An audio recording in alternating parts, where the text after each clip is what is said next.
কবি নীরেন্দ্রনাথ চক্রবর্তীর উলঙ্গ রাজা। সবাই দেখছে যে রাজা উলঙ্গ, তবুও সবাই হাততালি দিচ্ছে, সবাই চেঁচিয়ে বলছে সাবাস সাবাস।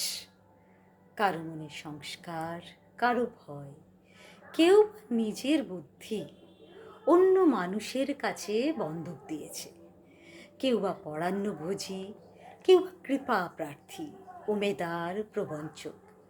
কেউ ভাবছে রাজবস্ত্র সত্যি অতীব সূক্ষ্ম, চোখে পড়ছে না যদিও, তবুও আছে, অন্তত থাকাটা কিছু অসম্ভব নয়।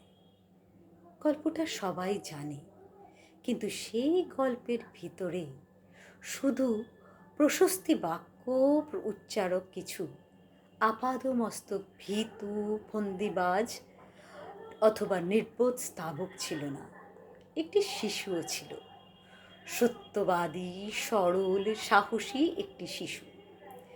নেমেছে গল্পের রাজা বাস্তবের প্রকাশ্য রাস্তায়। আবার হাততালি উঠছে মুহুর্মুহু, জমে উঠেছে স্তাবক বৃন্দের ভিড়। কিন্তু সেই শিশুটিকে আমি ভিড়ের ভিতরে আজ কোথাও দেখছি না। শিশুটি কোথায় গেল?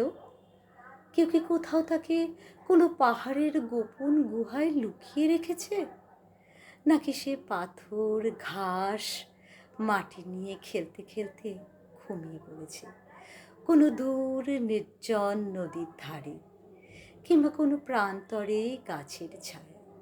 যাও, তাকে যেমন করেই হোক খুঁজে আনো।